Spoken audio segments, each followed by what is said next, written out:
Hello, everyone. This is your friend, Master Coach Vanda Martin here. And today, I'm beyond excited.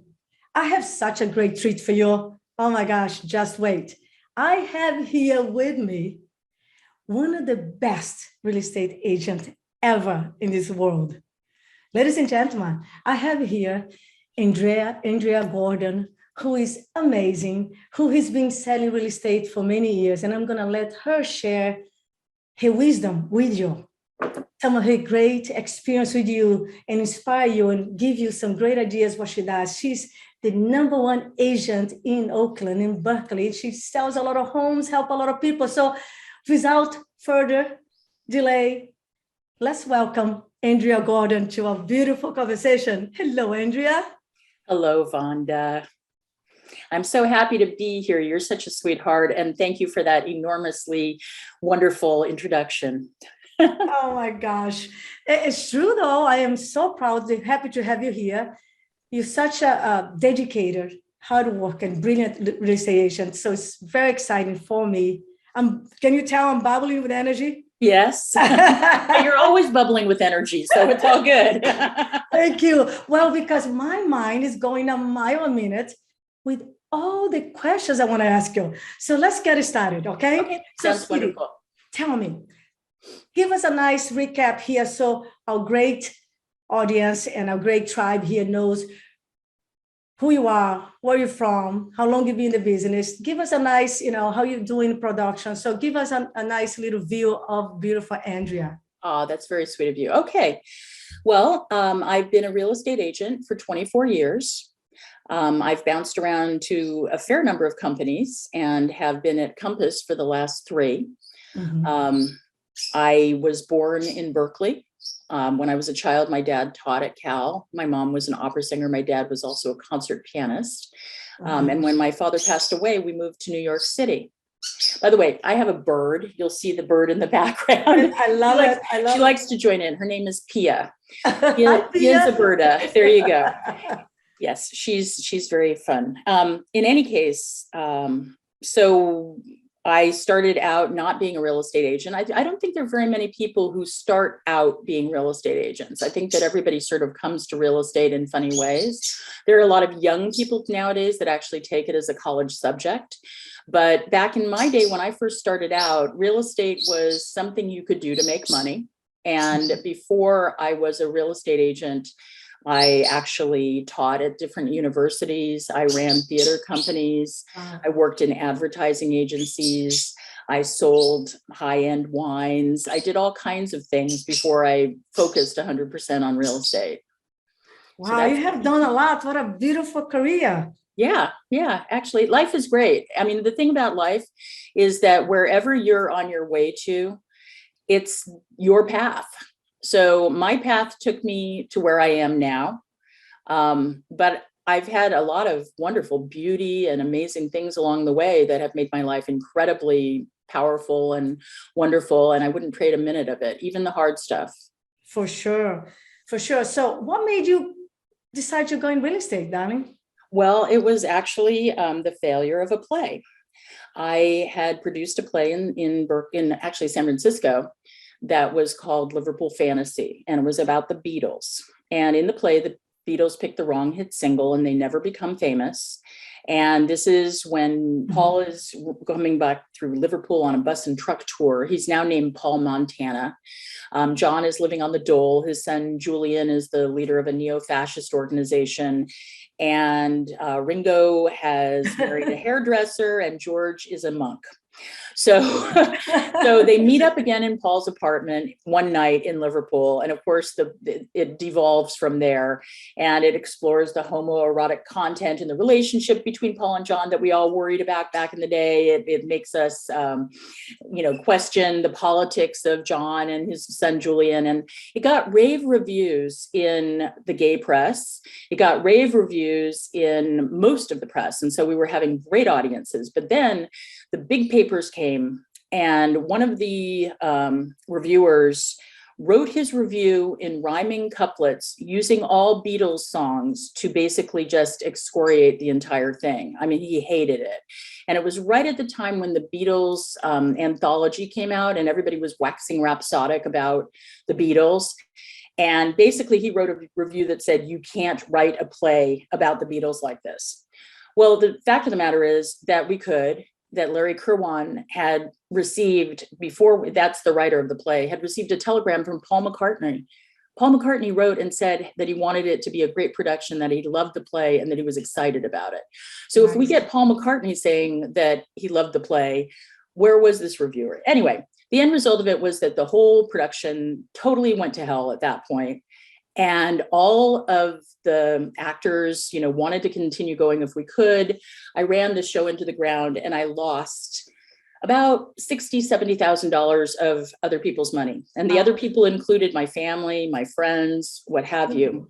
So I had to figure out very, very quickly what to do in order to pay that money back, because I felt horrible. It was kind of, I felt like the producers or something. I felt like I had lost a bunch of other people's money and I needed to be, I was honor bound to pay it back. So I looked around and I looked in the paper. I borrowed a suit from my sister. I went and I interviewed at different corporations, memorizing all the names of all the everything, because I'm not that technologically savvy. And I ended up selling high-end recruitment advertising for IT professionals. And if you know me for 1 second, you know how insane this is. But I ended up with my own office in Sausalito, my own secretary, and selling these ads. And so I worked that job for exactly a year until I paid back every dime of the money that I owed. Good for you. And then you thought, well, if I sell that, I can sell that, I can sell real estate. Exactly. I thought to myself, well, what else could I sell? Because I hate this. And I ended up looking at high-end automobiles and real estate. And high-end automobiles, I love cars. I think they're great. I have a Porsche. I love them. But it was really a man's game back in that day. And, you know, I looked and there was always like one token woman there, but nobody else. And it just seemed like a buddy club. And I didn't think it would work for me. And then I looked at real estate and it was so female oriented. And it was so, I saw so many successful, amazing people in it that I thought, I'll do that. So I went and did that. And my first month in the business, I made 6 sales. Fantastic. First month. You're such a go-getter. Congratulations. I love it. And now fast forward, in the last 3 years, you did almost $300 million in volume in sales in real estate. Yes. Last year, you broke every record. So darling, now walk us through what, you know, how Andrea got there from beginning real estate and now where you are, you know, last year, you know, over $100 million sales. Tell me about your production, because you're kicking ass and it's so inspirational. Yeah. And it's so inspiring. And I want to make sure everyone that's watching here, they see that you are the real deal. You are authentic. You are an amazing, brilliant woman, but down to earth, and you are out there being relevant. So tell about where you are right now in production, beautiful. Last year, I closed over $112 million in real estate. That was 88 transactions. Here's my fabulous husband bringing me a cup of coffee. I love it. A large part of my success. Yes, I love that. That was huge production, and everybody who was working hard last year did. I think everybody had really wonderful, amazing years, because real estate unbelievably has been phenomenal during the pandemic. So true. So 112 million plus. How many units? 77 units? 88. 88, excuse me, 88 units. Like a piano, the piano keys. A piano keys. I love it. You are a great piano player. So you serve the whole Bay Area, pretty much. Yeah. I handle Berkeley, Oakland, Albany, El Cerrito, Kensington, San Leandro. I go into Orinda, Lafayette, Moraga, Walnut Creek. Every once in a while I go to Danville. Right. I go any place I'm kind of like a cab driver and I know where I'm going and I know what the neighborhoods are and I understand it, I go. Yeah. Andrea, there's something, I love it. You're very sourceful, very smart, strategic in ways. I'm so happy and proud to be working with you for many years. And we're going to talk more about that, some of your transformation. Now, let the great people here know that you are a different breed of animal, because a lot of Asians are doing 100 million, not many, I'm about to say many Asians are doing 100 million, even 112 million plus, but they have this big team of agents, and you are doing this with a team, but on the staff, you are an individual agent, right? So walk us through this, because it's amazing the beautiful work you're doing. Well, thank you. There are so many ways to be successful in real estate, and I am not one to put down teams by any stretch of the imagination.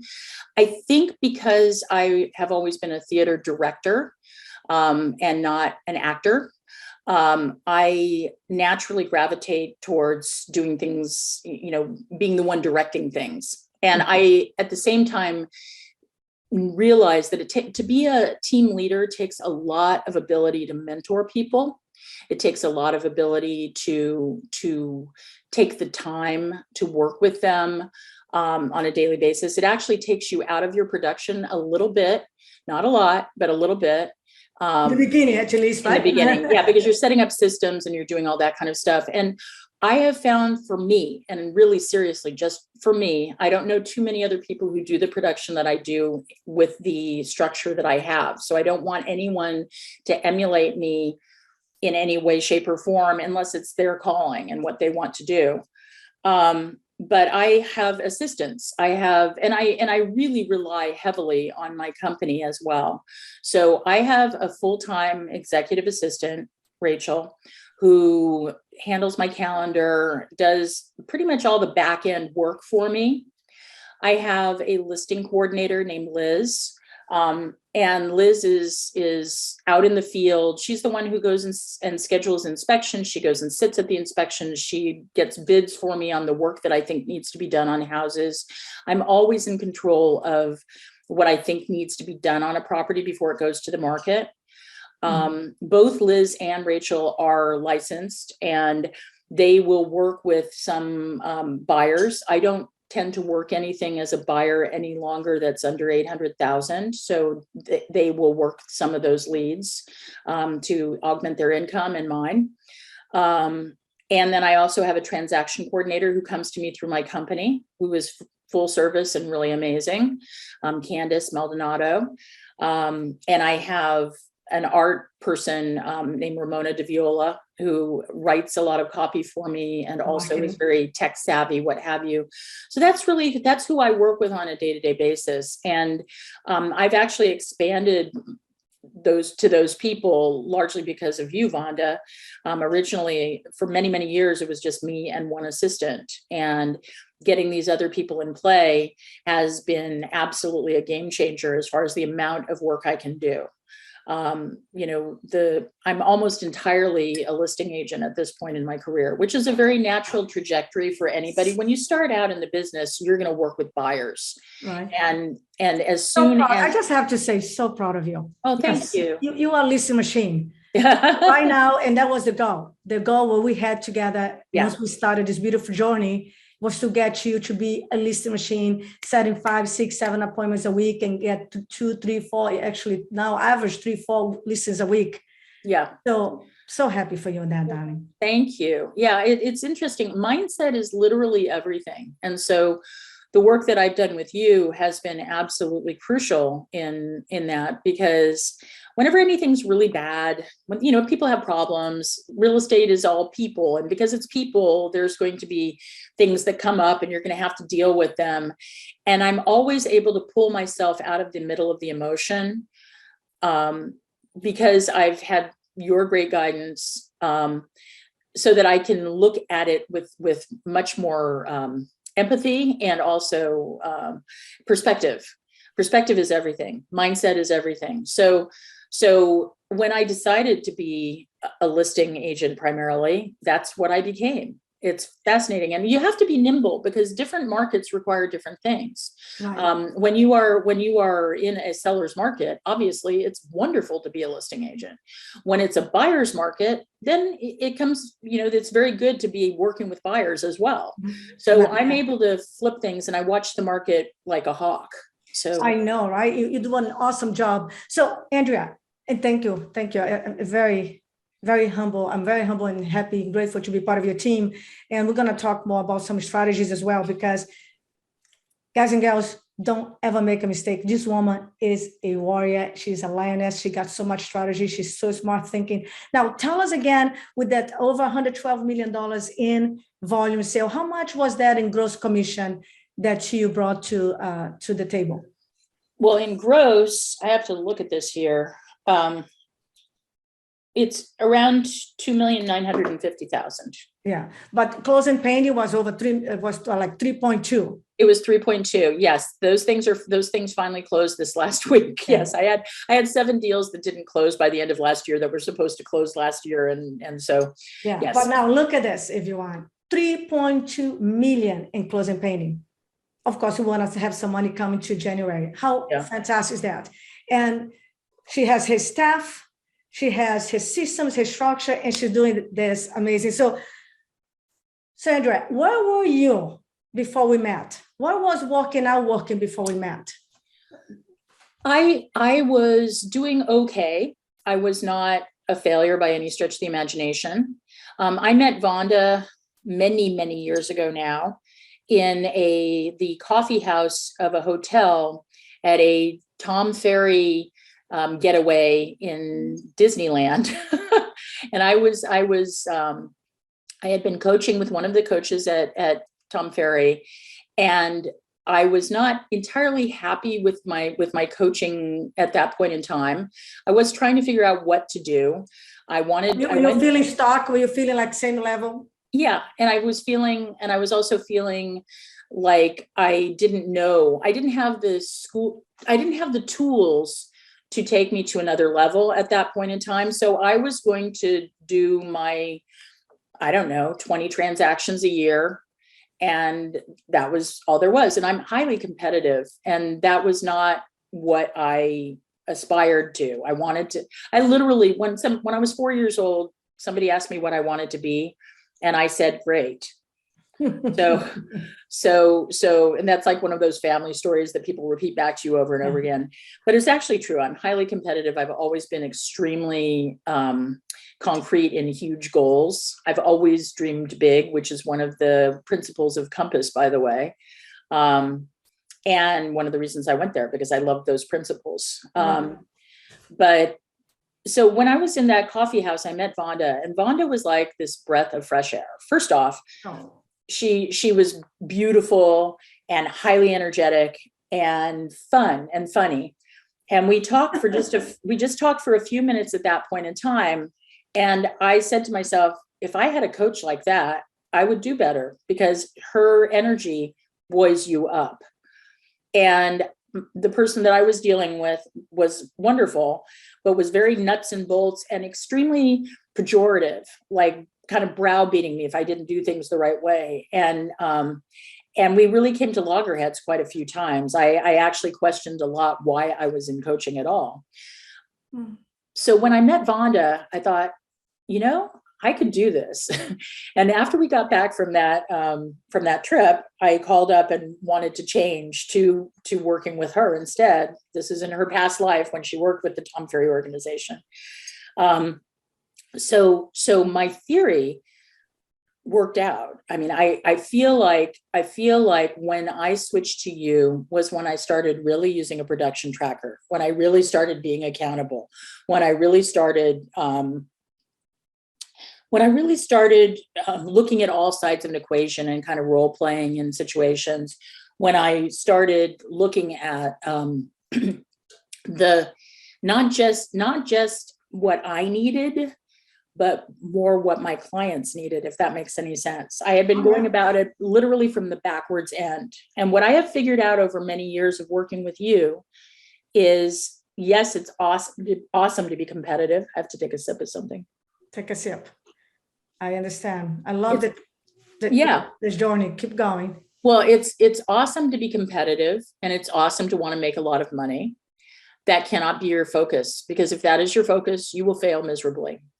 Long time ago, my sister and I decided to be romantic novel writers, and we would meet in her living room, and we were writing this just dreadful bodice ripping romantic novel. And we would be basically, every time we would get together, we would end up on the floor rolling around laughing because it was so silly. And then we both watched, I forgot her name. She was like the romance novel writer of all time. She was like a dame. She was this British older miss. She was like a romantic writer. And I realized when I was watching this interview with her that she genuinely believed in the world that she created in her novels. This was her world. She loved that stuff. She didn't think it was funny at all. And I realized that we were never going to be a success with the romance novel because we didn't believe in it. We weren't genuine. It wasn't authentic. Okay. So your authenticity is the biggest thing that you can bring to the table with you, along with your intelligence and your skill sets. You're talking about me? No, well, yes, you? I'm talking about you, but I'm talking about one. Understand. As anyone as a real estate agent, if you are authentic and you come to it with a genuine desire to actually help people, along with the desire to be competitive and to make money, you will do a million times better than if it's just all about you.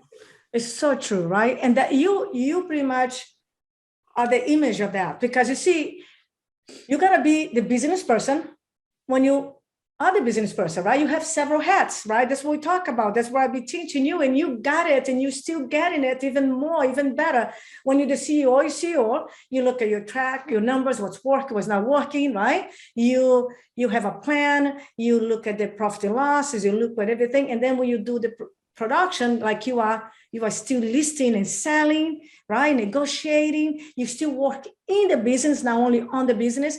And then you also have a team. You have your marketing person, you have your escrow coordinator, and then you have your listing coordinator, your assistant, you have me and your team. So change. So what I heard you say is I realized I have to run this as a business and improve, is set the marketing place and have my lead sources. So now you have a plan, right, Andrea? You not only track your numbers, you role play with me when necessary. You know where you're going. You have a plan. So you were doing really well. So you went, I remember, I think you were doing about 800,000. We got you to 1.5. And then in 2020, when COVID hit, you're doing about $1 million something. And you told me, I remember so well, I want to share this story because it's so powerful.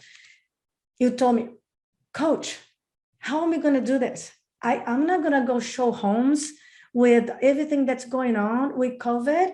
And I have to take care of my family and my health. And I can't be showing homes with everything. And of course, you guys know she was in the Bay Area, was really strong with the lockdowns. And do you remember what I said in terms of being resourceful? And I said, Andrea, your business don't have to stop or slow down. We're just going to strategize. We're going to pivot, and we're going to put some boots on the ground for you. So what happened then? Because I want you to say, so you went from $1 million to $2 million in 2020, even with lockdown, and you went almost like 5 months without showing our homes. So would you walk us through this, unpack that, because they want to know how everything can be possible if you have the right strategies and the right mindset. Well, all of you know that the average millennial looks online for 6 months before they actually step outside of their house and look at a house anyway. And what I did was I just really ramped up my marketing massively. And I spent more money than I'd ever spent in marketing, honestly. There was a point in time when we couldn't even go into the houses with have a photographer or somebody like that go over there. So I was actually going over there with my iPhone, taking videos of the inside. Because I'm also a musician, I was writing the music for them, because I found out that you had to go through this whole process to use the music on your videos, and I was narrating them. And so it was actually kind of artistic and fun in many, many ways. But I actually sold 7 houses during complete lockdown without a buyer setting foot in the houses. Amazing, huh? And that I actually find that, honestly, I'm going to say it out loud, it's a little stupid for somebody to buy a house without setting foot in it. You know, there were so many minefields that could have occurred, but I made sure that we had complete disclosures on absolutely everything. I made sure that the photography that we had was great. I made sure that we had 3D tours. I made sure that we had floor plans. I made sure that we had drone flyovers. I made sure that we had flyovers of the neighborhood. I made sure that we could really visually show them as much as humanly possible about the property and give them as much content as possible about the property. So the thoroughness with which I did those things, I thought to myself, you know what, this works really, really well. And so I have just continued doing that ever since, even though people can go to open houses and people can go look at houses at this point in time. I've never backed off of that. And there were a lot of things that we learned during that time period. Like, for example, I think all of us think open houses sell houses. They don't. They obviously don't sell houses, because during that entire time, we weren't allowed to have them. So since we're not allowed to have open houses and my volume doubled, that was a big wake-up call for me.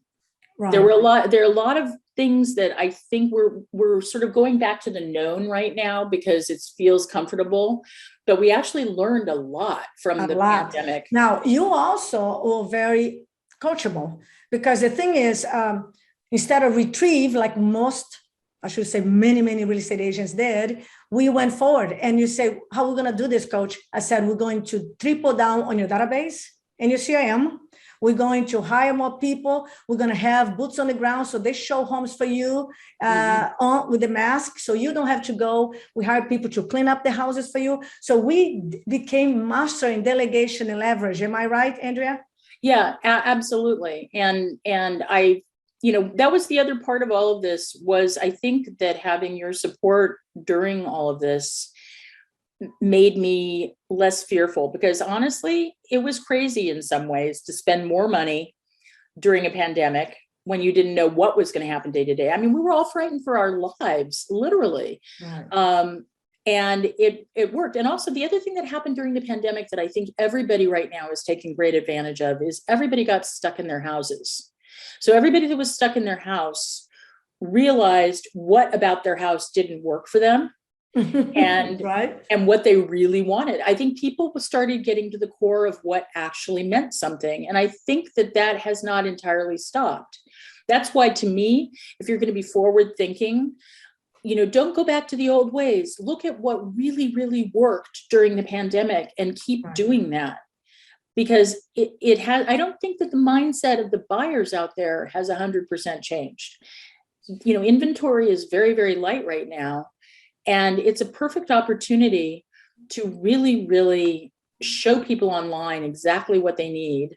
Isn't it true? And show up big and help them to see with clarity, right? And you're very good at that. Keep yourself relevant to showing. I love that. So a lot of things changed. A lot of things improved. You're resourceful. You're coachable. We implement the strategy, the framework that work. We hire the people. I push like crazy for you to hire the people, and you did it. Resisted some days. With a lot of resistance, I must say. I was really worried about spending the money, because I thought, oh my God, if I spend this money and it doesn't work, then I'm going to be, you know, damaging my savings. And what can I do? Because that scarcity mindset that you can go to is a really dangerous place. If you think that you're coming from a place where you have to hold and hoard and not be generous, it will backfire on you in like an enormous way. And I've worked so hard at that, because I've always been, you know, I've been poor in my life. And obviously I told you the story of how I ended up getting into real estate. And so I think that's actually the biggest hurdle to overcome. It's yourself. I understand. And that, I love what you're saying, because my next question was, what one of the factors that really made an impact and determine your success in real estate? And I know that we did put the staff in place, we did put the structure in place, and the marketing, and improve the systems, like double down on the lead source that worked. But it seems to me what you're saying, am I right, that mindset, working and shifting. Remember what we walk into the shift on your mindset in the 2020? What did we do? Share here, unpack this with them, because it was a very nice process and a little bit hard in the beginning, but how did you do it? Remember the pivot that we did? And abundance. There's so much. I'm trying to figure out I what know, you're right? asking me for. I understand. I got excited about this. So on the beginning, it's like that, like the little bit of the normal fear as an entrepreneur, you know, like what happened if the money, if I don't have the money? What happened if the doesn't get better? And then we went from believing into abundance. So as a mindset, it was one of the biggest pivots you did, because you end up going from 1 million to 2 million in 2020. Right. So mindset was a big impact. Was it a great factor? What? Give me here 1 or 2 factors that made the success in your business, your career, darling. I think that well, actually, if I had to say it, it's the ability to know that I don't know things. It was letting go and working with you. I talked with you at great extent about my fears and what have you. And you basically helped me to realize that, you know, I wasn't going to die. Nothing horrible was going to happen if I tried these things. I was going to be able to analyze my success more broadly. And I think that was really getting over my fear was the biggest thing of all. And I think that just, you know, different, I want to say philosophies that I've sort of held on to. I was forced to let go of my own paradigms. Things, you know, if you try something, it might hurt you. If you know, just my fear. I mean, that's really it, is as soon as you're able to get over your fear, and as soon as you are able to figure out where you want to go, because knowing what your path is also super important. You can't just be like a bumper car. So you had a beautiful transformation, right? And we're talking about releasing the paradigms, facing the fears and moving ahead. Well, it's also having your goals. It's having your goals is what I was hitting on right before it. You know, I know that's what you were hoping I would get to eventually through all my verbal perambulations. When you have goals, you are more likely to achieve them. So you have to set your large goals, your medium goals, your small goals. You have to write down what you want to do. You need to constantly remind yourself of things that you do, you know, that you need to do in order to keep yourself in a positive space is the best thing to describe it. So true. Now, because, you know, again, I could spend the whole day with you and share so much with everybody. I want to just come here for some of the points, like, for example, because a lot of people don't believe, Andrea. A lot of people say, well, if I do this, I won't have a life, or it's too much, or they don't believe. So I remember that even someone like you, brilliant, amazing, a musician, super smart, you know, you have your fears, you have your issues. Remember when we started 2021 and I said, Andrea, what is the goal? And you said, well, I did $2 million coaching gross commission. Let's do 2.5. I said, no, darling, let's go for 3 million. And you said, oh my gosh, $3 million in gross commission. I don't know if I can do that. That's a lot. And I said, we're going to do it. And what happened? You crushed the goal. Yeah, you crushed a goal in gross and penny, 3.2 million gross and penny. So how did you keep going and believing and doing it? I mean, what did you do differently to go to that point? Well, I think that I have gotten way more systematized in the work that I do. I mean, I've actually gotten it to the point with all this team of people that I'm working with, where we have meetings twice a week. We meet also on a daily basis individually. And we have all of our overall goals. We know where we are, you know, as far as, you know, I can break down for you how many conversations I need to have a day in order to do the business that I do, actually.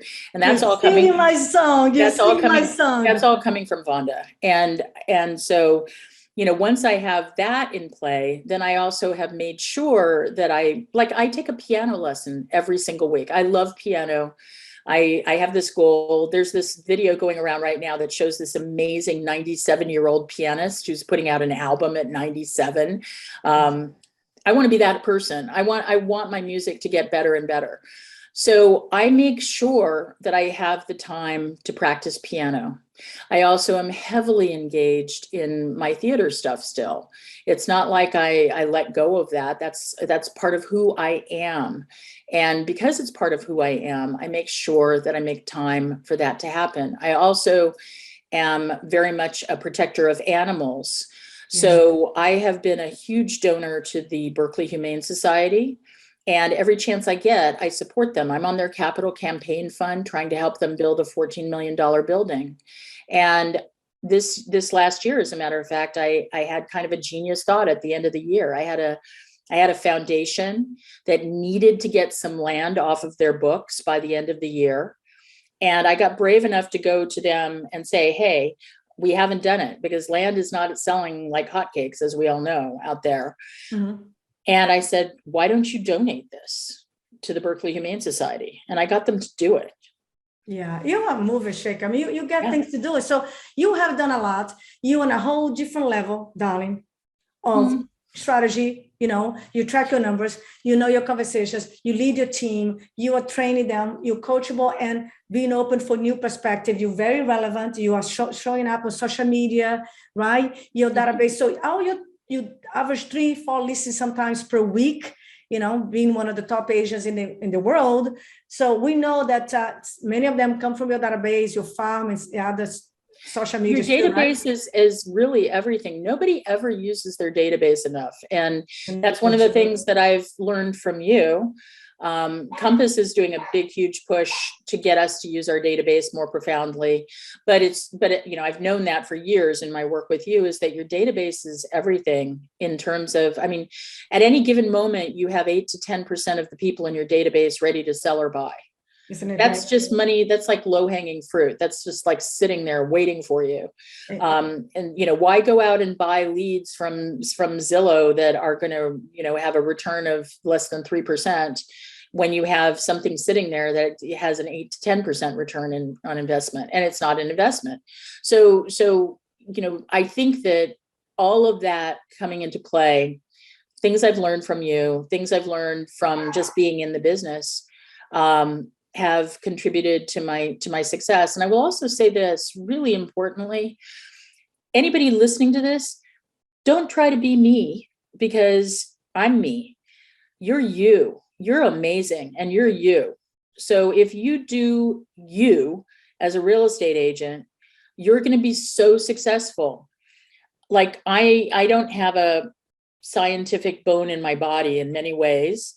If you're like a scientifically inclined person, there's a whole world of people that can be your clients that are out there that would love you.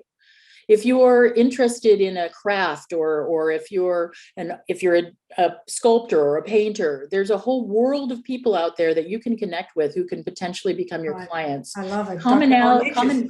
Commonality and your own humanity are the things that are going to bring you success. Oh, I love it. I love it. So darling, before you go, I'm going to make sure we say your name, information, so people can reach out to you and connect and give you some referrals. Now, let me ask you this. If you could choose 1 or 2 things that you're going to tell everybody listening here, one of the things that can help them to build a business, to be successful, what would that be?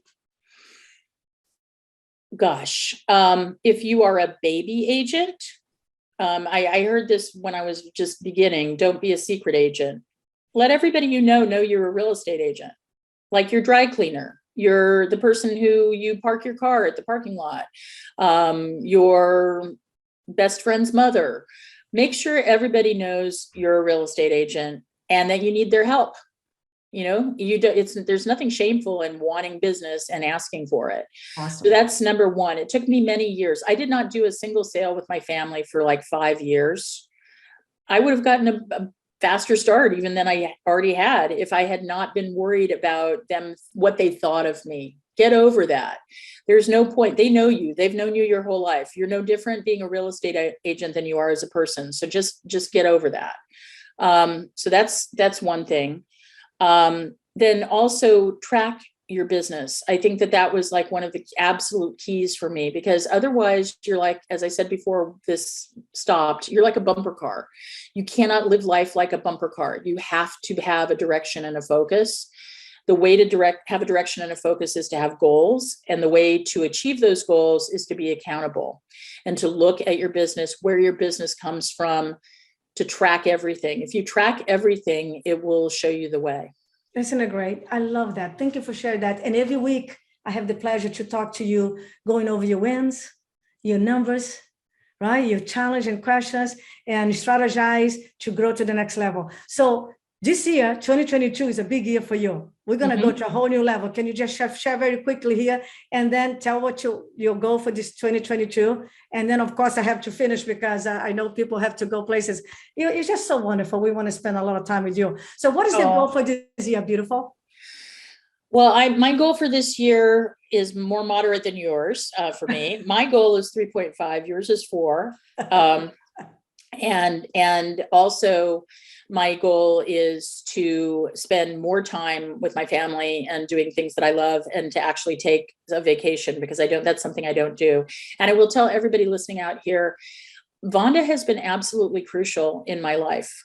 If you actually, and she's gonna love this, if you actually listen to what she says to you to do and do it, you will be successful. It's really true. And where you find your resistance, you're going to find something you need to work on in yourself. So just look at that stuff really carefully, because the places, all my fear, all my worry, all those places, it's taken us literally years to break me through that. But she had patience, and I have to say, she was always right. So listen to her. Listen, kids, listen to your coach. Thank you so much. So, Andrea, I appreciate that. And by the way, but if you heard right, yeah, here goes 3.5 million in gross commission for 2022. And of course, I'm pushing her to 4 million. So, and of course, make sure that she has time to play piano. She plays beautifully, and she's amazing in many ways. So, Andrea, darling, how can we reach out to you? Oh, bless your heart. And of course, I want to say thank you for all your wisdom and your beautiful brilliance, and share your time and energy with us. So tell us how we can find you, what's your email and all. Great. That's so lovely. And any of you who want to send referrals to me, I'm so happy for them.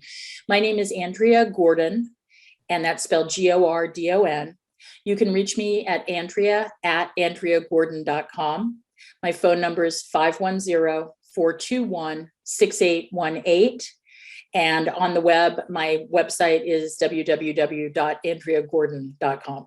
Fantastic. So yes, keep her in mind, and she's always going to be showing up here because she's part of our tribe. Thank you, Andrea, for being such a wonderful lady. Make me proud, and I appreciate the gratitude. I'm grateful to be part of your team. Thank you for, again, taking the time and energy to come here and share your wisdom, experience, and knowledge with all of us. Absolutely. I love you, Coach V. You are literally the best. Take good care. Much. I love you too. Bye. Bye, everyone. Thank you. Bye-bye.